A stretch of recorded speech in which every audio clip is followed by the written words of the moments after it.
let me first by welcoming you for this press statement, and maybe also just to thank you, by the way, for coming to support me in this press statement. So I'll start by just reading, and then maybe if there'll be questions, then you'll be able to ask me. Now, declaration of intent to vie for presidency of the Republic of Kenya come 2027. Fellow Kenyans, friends and patriots, today I stand before you with humility, courage and great conviction to announce I, Honorable Peter Kalero Salasya, Member of Parliament for Mumias East Constituency, officially declare my intentions to vie for the presidency of the Republic of Kenya in the year 2027 general election. This moment is not about me, it is about you, the ordinary Kenyan, the civil servant whose payslip is shrinking under punitive taxes, the farmer struggling to afford fertilizer, the mother choosing between medicine and food, the young graduates sending CVs that never get answers, the Gen Z youth dreaming for a better, cleaner, fairer government. It is about Kenya, a country full of potential, yet held back by broken system, corruption, inequality, and disconnection between leaders and citizens. We cannot continue this way. It is time for a new generation of leadership, honesty, visionary, and bold. My agenda, the 5 pillars of the new Kenya: economic freedom.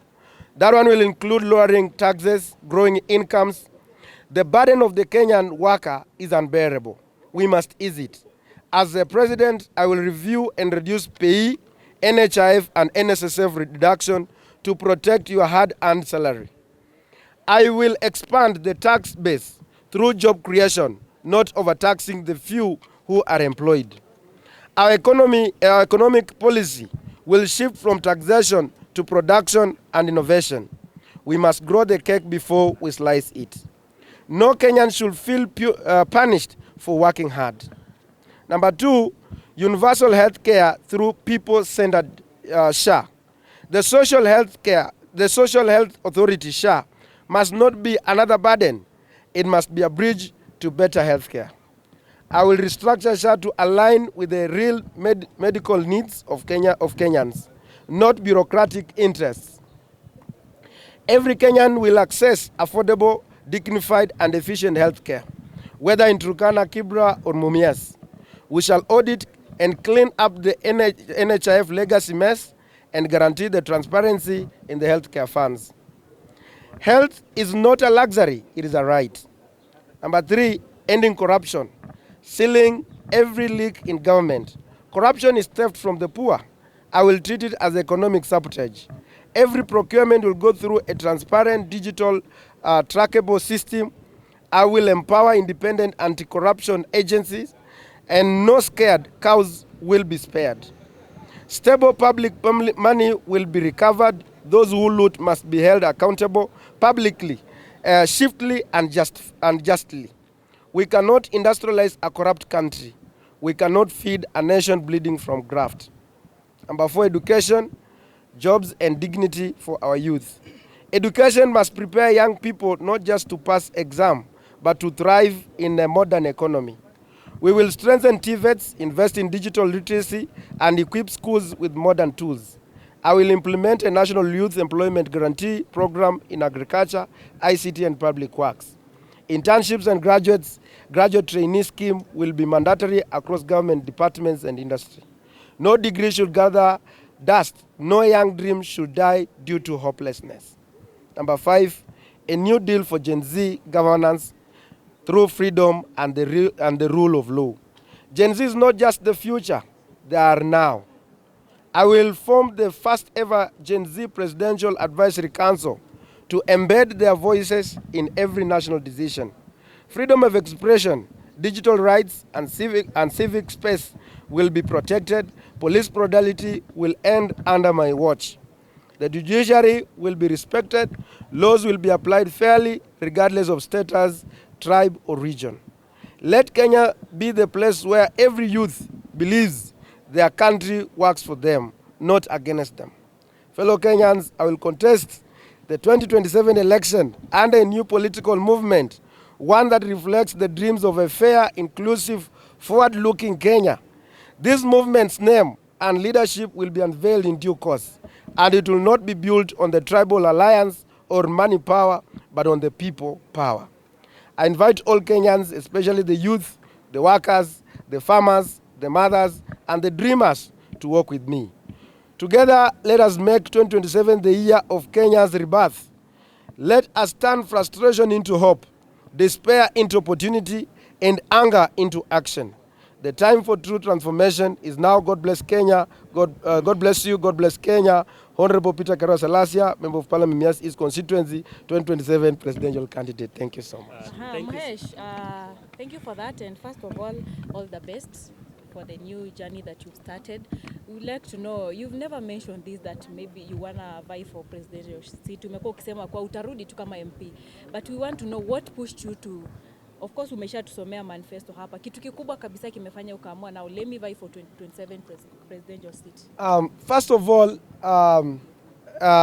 because we are not seeing the issues that the Gen Z or the young generation, because first of all, you know that the future of a nation belongs to the young people.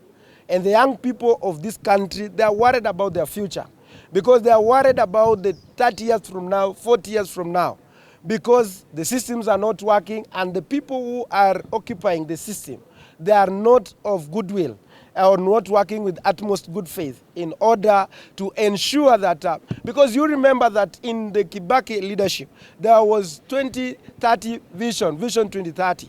But we are not seeing the leadership that is looking hard there. But we are looking at people who are self-centered and looking at the people who want, because everybody is saying that Ruto must go. Then who should replace Ruto if it's not Peter Salasya? Because the Kenyans want, or the young people want, a leader who is transparent, who is honesty, and who is ready to abide by the rule of law. And that is why I've been looking at the people who want to replace him. And then I say that they are not working. Remember, Peter Salasya has been just like a week or 2 weeks ago, I've been able to traverse the entire Western Kenya. We are now going for another tour of Nyamira, of Kisii, of Nyanza, coastal region, the northeastern, the eastern, and then the Mount Kenya, and then the Rift Valley. And because we've also seen that as much as we embrace from where we come from, the tribal, whatever, but the youth, the young people, are not interested about the who come, because at the end of the day, when these people get the opposition, it is about them. It's not about the other people or the entire community. It's about the few cronies, the few friends. And that is what now the young people, in their, what they want is the fairness in their CVs, fairness in their whatever, in whatever they do. And this is what has really made me to come out and say that as a young person, because by 2027, I'll be turning 35 years old. So which means that I'll be in a threshold to hold a constitutional role of being the president of the Republic of Kenya. Remember the countries like Burkina Faso, people like Kina Traore, they are young people. And you see that the darling of the Africans, because they want their country to be self-sustainable. And that is why you see people like in Obama, people who took when at the, because when I take the president at this early age, I know I still have like about, maybe by God's grace, I want to get to around 90 or 100 years by God's grace. So which means that I have to live with these people, and I have to maintain the legacy that will enable me to live good in happiness with these people. But these people, the older generation, they don't care. They think about few years remaining by God's grace. Okay, we are not praying for anyone, whatever. And that is what has really prompted me. And I'm a leader who knows how to balance leadership. There is time for fun, there is time for leadership, there is time to provide way, and all those things. And all those qualities I do have. I'm a graduate from the Egerton University, and I did Bachelor of Commerce, Banking and Finance. And I also worked as a banker. And I worked as a teller. And even in my history, I never stole money from either. I used to get a salary of 50,000 shillings. And I used to handle every day 30 million. So which means that I'm a person who is self-driven and who has the principle of accountability, principle of transparency in everything. And even for the last like 2 years in my leadership as a member of parliament of Mumias East, you can see when you walk in Mumias East constituency, it is a clear demonstration frustration that despite of whatever we do on social media, because I like playing also, I like making jokes on social media, but I'm a very serious person when it comes to serious matters. And that is why I see I'm the only savior, God-driven, God-sent leader that who can unite this country and bring people. I know there was some anchors that we were passing around when we were saying this community is doing what, but we have healed. We are now ready to bring all the Gen Zs from Nyanza, from Kisiaya, from everywhere, so we can move together. Two questions for me. Maybe Honorable Salasya, thank you so much for telling us your intentions. We have had two issues in this country, independence of institutions. I think kuna venye institutions zingine ziko compromised. You have been in Bunge. What can you say about that? Is it part of, or is it a priority in your manifesto? That Yes, institutions have to be free? part of my key manifesto is to respect the independent bodies. And one of the key reasons why this country is suffering is because the independence of these agencies, government agencies, they have failed. And that's why they cannot do what they're supposed to be doing. And if I'm the President of the Republic of Kenya, I will allow the Parliament to do their work. And I will not allow the Parliament to come to the State House. I'll be like the king, will be just like, because I will not allow even the parliamentary grouping in the State House. It will be like a simple, the father of everybody. Whether it's the opposition, whether it's in the government, supporting the government, they will be all my children. I'm just saying, I'm not my children, but I'm just saying, because of the virtue of being the presidency. And I will allow the judiciary to do their work. And it will make my work easy. If I allow judiciary to work, I allow the parliament to work, I allow the Senate to work, I allow the public prosecution to work, I allow all the DCI to do their work, I allow everything to do, I will be enjoying my leadership when I sleep, because I know every institution is doing what they're supposed to be doing. Finally, there has been an issue of debts. Yes. As it stands, tuko na about 11 trillion in debts as a country.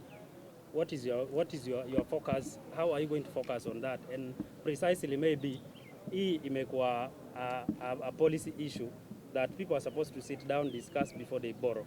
But as it stands, it looks like it is dominated in a way that somebody can just wake up, take a loan, ama recommend a loan has to be taken. How are you going to handle that when you take power as a president? As a president, like this problem that we are having today was done like in the last government, when they passed a legislation that a government can go ahead and borrow the money even without consulting the National Assembly, and up to a certain level. And this is what has made this country to overborrow. You remember when they came, when His Excellency, the President, came in, he said that he wants this country to be self-sustainable, whereby we are not going to borrow. We want this country to be like Mali, that it has been able to pay all its debts and has no any debt, because this is something, because you remember, during the Moise era, Moi never used to borrow the money from outside. And that's why you find like, despite the fact that the economy was not doing, reaching to everybody, but you find like the shilling was very strong, and then the manufacturing was everywhere in this country. So from where I sit in that point of the debts, I will also do the inquiry on the debts that were committed by the previous governments that has existed before. Because we want to know, like, for example, the Eurobond, where did it go? And we have so many issues. Because you remember, like, in the previous, when we were talking about last time, the people who involved in the, like, for example, the Eurobond, there were people who were employed in the Treasury, advisory, and those are some of the things that shows that we are not serious about the people who committed the atrocity, and that's the same people that we are also bringing back and messing up this country. So we will have to review the debts of this country and bring back the motion that Honorable Mtata had, so that we can also be able to scrutinize and get to know all the monies that came into this country. Did they do what they were intended to do as a president of this Republic of Kenya? Two questions, Mheshimiwa. Yes. Kidogo tu.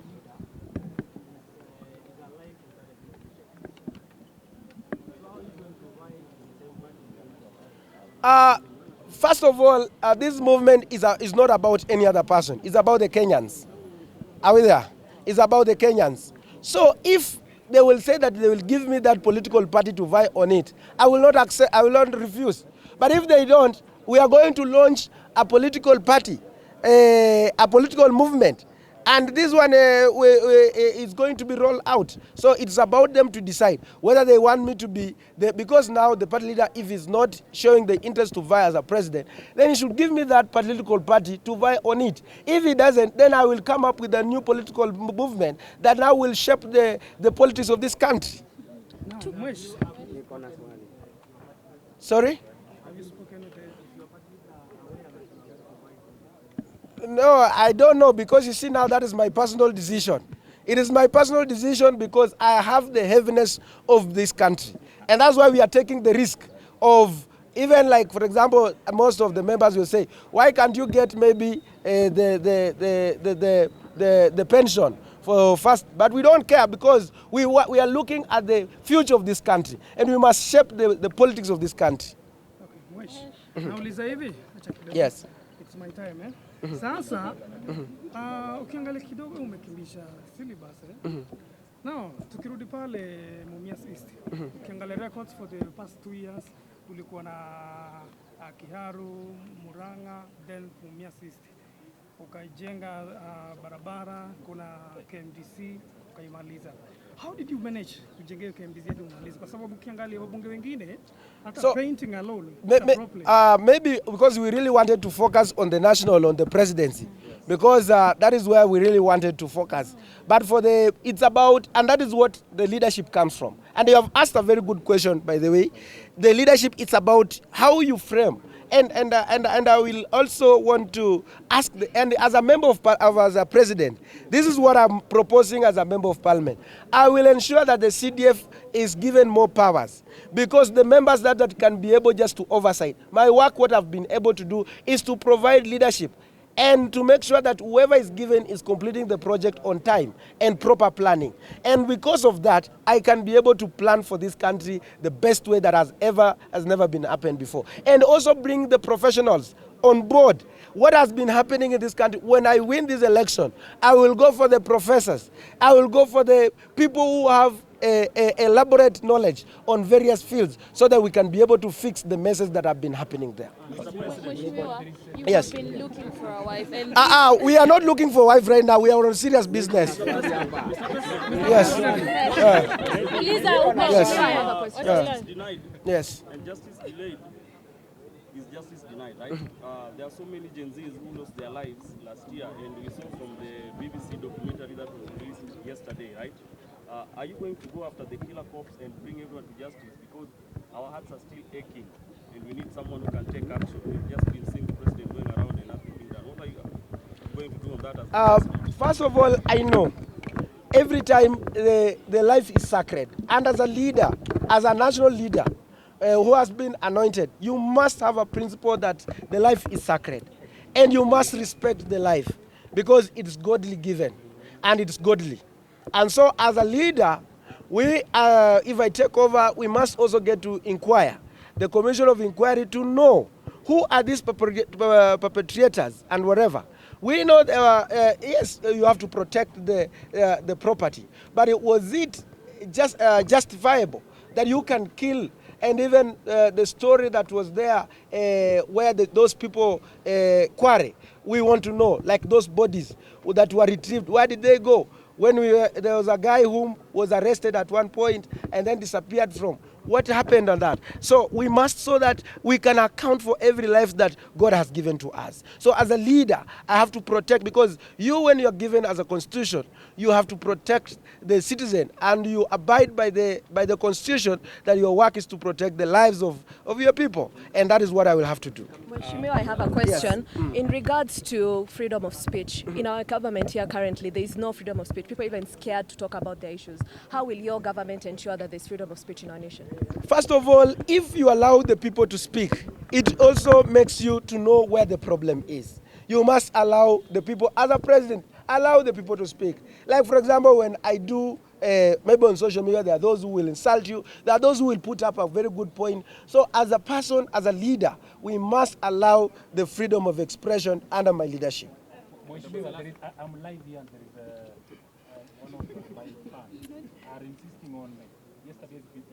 They're saying that you've not given it out Yeah, I've given a very strong statement. It's only that maybe they didn't see it. But we want to condemn because I was there. I was at the parliament by that time when that young man was being killed. We were there.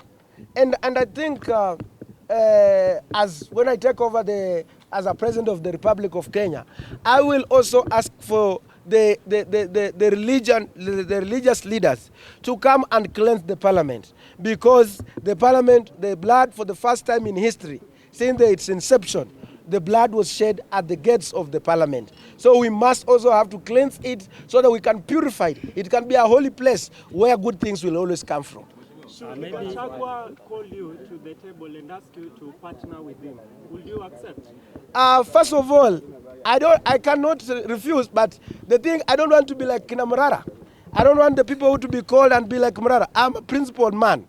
And that is how you want to be the member of parliament of Mumias East constituency. I don't believe in money thing. Yes, money is important, but I believe in the spirit of consistency. I believe in the spirit of determination. And if they will say that, Peter Salasya, you are a good man, we have seen what you have done, we want to support you to be the president of the Republic of Kenya, then let them support me. And I will deliver in the morning by saa 12, I'll be the president of the Republic of Kenya, and I'll be able, within 90 days of my leadership, Kenyans will be the happiest people. By the way, Kenya will be the happiest, because every system will be running. Yes. Yes. How are you going to do? How are you going to curb the corruption that is? I think that is a very important, because you see there was that Maraga report that was done before, was tabled, but because of many reasons it has not been picked, it has not started it off, because they believe, and we must get to know what makes the police in this country to be corrupt. Look at the United States of America. The police have been given the mandate even to vote and even to endorse the leadership. So we must also allow the police people also to contribute in the leadership of this country. So I will bring the freedom in the police, and so that they can also be talked and be able to free to talk about the issues. Honorable Moheshi ya mwisho labda, from the perspective of a resident in Mumias East, you have done so much, and probably they expect you in your second term to do again what they really expect of you. Now that you are leaving them and you're going for the top seat, somehow they are skeptical and saying, okay, if you don't take this seat, where will you be? What will be the fallback position? First of all, what we are doing is that we are going around this country. I'm going around and talking to the young people, to the mothers, to the dreamers, every person who is dreaming for a better Kenya. If they will accept me to go, I will say yes. If they will say, wait, then I will say, okay, let me go back, but I'm the best choice for this country. Does that mean you have not spoken to the ground? No, the ground is okay. The ground, because I've told them that the oil has already been poured on me from the clouds, from the heavens. So they have allowed, they say that, go ahead. But if they bring whatever they see that you are not, then come back to us. But I have faith in that we are going to do this thing very early. Yes. Na mimi najiuliza hivi, sababu we ni MP, do you feel that Kenya tuko na deni ya China kweli? Mimi hiyo swali nimeishi kuiuliza mimi kwangu kwa moyo wangu. Sababu nikiangalia hakuna vile venye naweza kuwa na deni yako, alafu tena bado sijamaliza kulipa deni yako, alafu tena narudi na kukopa. Na tunaonanga huko China unapata tulikuwa na ile deni yenye ilikuwa imeachwa na the previous president Uhuru Kenyatta. Alafu tena unapata William Ruto pia anarudi huko hivyo na bado wao wanatupatia. Do you feel, mimi wanga si feel kabisa kama Kenya iko na deni? I think what you have just raised, we have just said that we'll have to do an inquiry, because it has never come out openly, and no one wishes to disclose any information about the deaths in this country. After you it's okay. After you posted yesterday, going through comments, watu walikuwa wanasema, now that you've gone for a bigger seat, you need to change your ways, wache kwenda klabu, wache kupati, yani utulie. Yeah. I think that is a very important thing now, because you see, now let me tell you one thing. Because you see, what you have just said is very okay. And what I'm going to do going forward, first of all, I'll also have my own time. I know my time to work. I know my time to have my own time. So I will have my own time. I will not post myself having my own time. I will not post because right now I'm presidential. So, but I have my own time to do my things so that I can refresh myself. Some people, they make bad decisions because they are always stressed up. So if you are stressed up, you make bad decisions. Mheshimiwa, this role that you take. Hapa hivi ukiangalia Ngoja tulia nani tu wewe umeuliza tuende pengine. Boss wanakusumbua.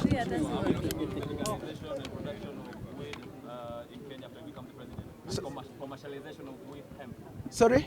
Are we looking into the legalization of marijuana to become president? No, that is not a priority. My priority is to bring back industrialization in this country, the manufacturing. Where Moi left us, we must go back there. The engineering department, that we, instead of importing the machinery to do and making the cost of production in this country to be expensive, we must introduce those things. And that is what we are looking at. We want to look at, we'll have a report of all factories that collapsed because during Moi we used to process everything. And that is where we are going to start from.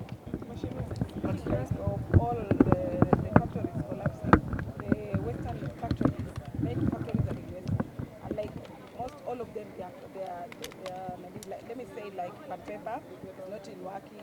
Alafu there is the privatization of the Nzoia sugar.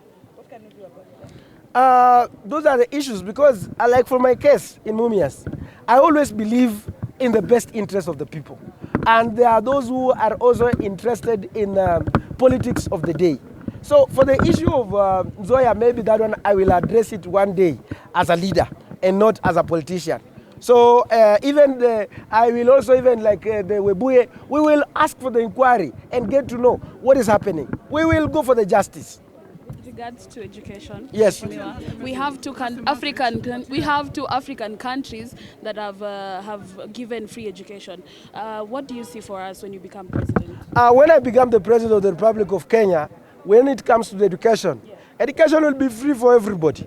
And we have ways, once we have the revenues enough, like we are going to do the manufacturing, we are going to extend the income, job creation and everything. So then definitely we will have enough resources to invest much. We will not have this issue of universities being under the threat, under the threat of being put under liquidation.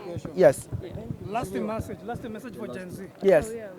Burning question yes. is about industrialization in yes. Kenya, yes. which has been taken by the Chinas and the Indian companies. You have mining sectors. You have in Savoids, there's mining. Then there's no follow-up. The issue of mining is taking us back.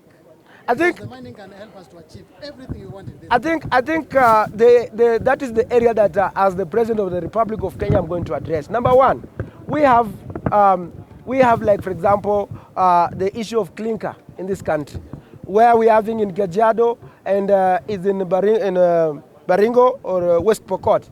We must get the value, because when we introduce the clinker, and it's in Ukambani, a lot of it, but because it's benefiting a few individuals in this country.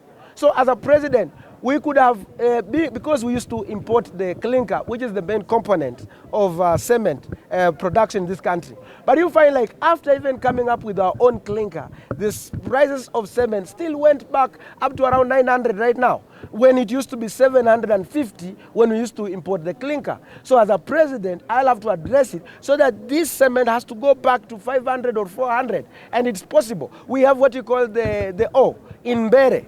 And the O in Bere, which means that we can be able to produce our own steel. And nothing is happening there.